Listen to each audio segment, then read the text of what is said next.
Hey everyone, welcome back to the channel. Don't forget to hit that like and subscribe button. Today, all of you slicers out there, there's plenty of reasons why you slice the golf ball. You're coming over the top, your path is left, the face is open. Maybe you're just hitting the heel of the golf club, creating that gear effect, sending your ball out to the right. Well, today, I'm not gonna fix your golf swing. Not many of us have time for that, but I'm going to talk you through the best equipment options of 2026 to help you fix your slice with equipment. Let's jump into it.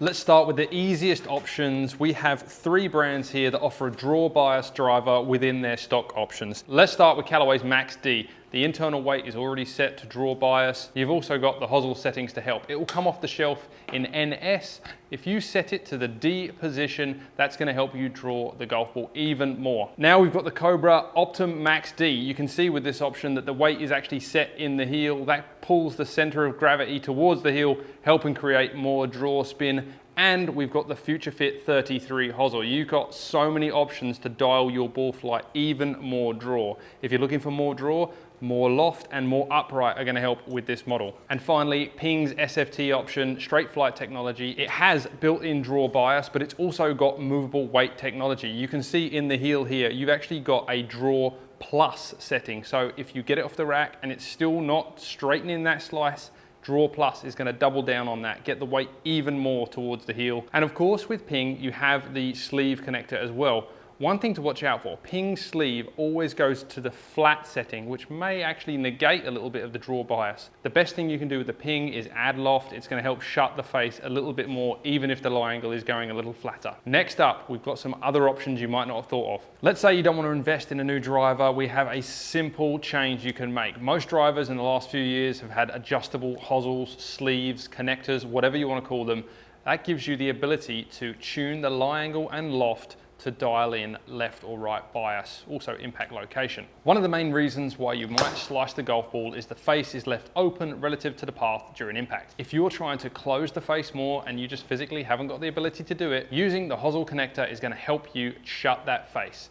You want to take advantage of all the options you can. The easiest option to do to shut the face is to add a little bit of loft.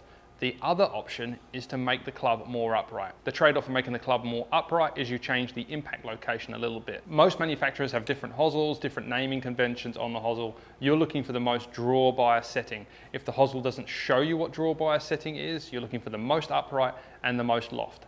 As a club fitter, I would always go to the most extreme option first. It's generally add maximum loft, add maximum upright. A lot of hosel settings don't actually say draw, so let's use an example. If you've got a 9-degree driver, you're going to look for the setting that allows you to set it up in loft, so to 10, 11 or the 12-degree option. If you see an option that says UPRT or upright, you're going to look for that option too. That's going to put the toe in the air, pointing the face dynamically a little more to the left, shutting that face before you've hit the golf ball. Here's a good example of a driver that's brand new out, an awesome driver, but it doesn't show any obvious draw bias settings. The GTS 2 from Titleist is super forgiving. It's got rear adjustable weights. As you can see, neither of those offer a heel option to obviously show a draw, but the Hosel connector does. A letter system doesn't say anything about draw, fade, adding loft. You have to use Titleist Matrix. The most upright, most loft position in this driver is going to be from A1, moving it to A3. Increasing loft, which is shutting the face, making the club more upright, which is making the dynamic loft point more left. That is all you can do with this driver. Give it a try if you've got a Titleist driver and you're looking for the most draw biased option using the Hosel connector. Another option for 2026 is TaylorMade. They don't offer a driver that is explicitly draw biased, but the core model has a lot of adjustability. You've got the 4-weight system. We have done another video on this. Head to the channel, check out how to adjust your TaylorMade driver. But the 4 weights, the most simple thing you can know is get the weights towards the heel of the driver. The heel is the side closest to where the shaft inserts in the head. In this case, we've got 2 4-gram weights up front and 2 9-gram weights in the back. That's great for forgiveness, but it doesn't offer the most draw bias in this model. What we're going to do, unscrew the weights, put the heaviest weights towards that golf shaft and get the weight in the heel. So what we're doing here is moving as much weight as possible towards the heel of the driver. What that actually does is it's moving center of gravity. It might only be a small amount, but as the center of gravity gets more towards the heel, it can help promote closing the face through impact. It also makes everything a little more like a toe strike. Now what a toe strike does is creates gear effect where without you closing the face, the ball begins to tilt to the left for a right-handed golfer and creates that draw spin without you even creating a draw swing. It's a really neat way of not having to change your golf swing, but giving you the best chance of getting draw access on your golf ball. And that's as simple as that. We now have two 9-gram weights in the front heel and the back, and the 4-gram weights are in the front toe and the rear toe. Center of gravity is moved, face is more likely to close, gear effect is more likely to turn the ball over through impact. If you are still seeing that ball tilt to the right, fade through the shot, you've got another option with TaylorMade. You've got the Hosel connector. Let's say you don't want to add more loft to this one. You remove the shaft entirely, and you can see that there's nothing written on the exterior of the golf shaft. But when you look inside, you've got UPRT. What you want to do is screw that so it faces exactly down the triangle of the back of the head and lock it back in place.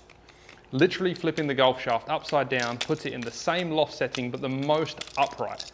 This means that the loft is tilted to the maximum left amount, again allowing that golf ball to have left axis fighting that fade spin through impact. In this video we've honed in on 2026 equipment. If you've got older equipment with sliding weight technology, just like the movable weight, make sure you slide that weight all the way towards the golf shaft.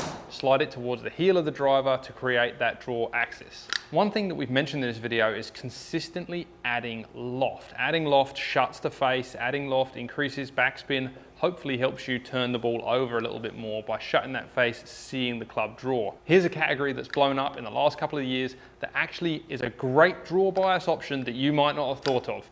Mini drivers. Almost every brand has brought out a mini driver. I've just got a couple of examples here to show you what the mini driver does. Shorter shaft length, giving you more control, helping you find that center impact more often. If you struggle with the fade because of the heel strike, a mini driver might help you find center contact more often, helping you straighten that ball flight. Another thing is they have loft built in. The loft is already there, between 11 and 13, generally higher than most drivers off the rack. That already helps you, plus the Hosel settings, meaning you might be able to get your mini driver to more like 12 or 15 degrees, depending on which option you have, turning that face even more closed, building in a lot of draw bias. Another option that people don't really think about with mini drivers is the head size. Because the head is shorter from heel to toe, that gives the player so much more workability. The big drivers nowadays are maybe harder to turn over for a lot of players. It's essentially the same as getting a bunch of weight and putting it in the heel of a driver. It's shrinking the head down, making it so much more workable. If you struggle to find the middle of the club and turn the club face over, definitely give a mini driver a try to fix your slice. For years, you might have been thinking the problem is you, your golf swing, your ability, but the secret might have been lying in your golf bag the whole time. Some of us don't have the time to get to the driving range and build a whole new swing. Some of us don't want to spend thousands of dollars on golf lessons. A simple tweak of your golf equipment might turn you in from fading the golf ball out of bounds to hitting the best draw you've ever seen. So if you think you've got equipment in your golf bag that you can help fix your own slice, make those adjustments. Head to the driving range, make the tweaks, and see what you get. If just one thing out of this video helps you fix your slice, make sure you jump in those comments and let us know. Don't forget to hit like and hit subscribe and see all of our great content on the Worldwide Golf YouTube channel. Of course, this is just a YouTube video. If you want the best expert advice in the game, head to a Worldwide Golf retail location near you.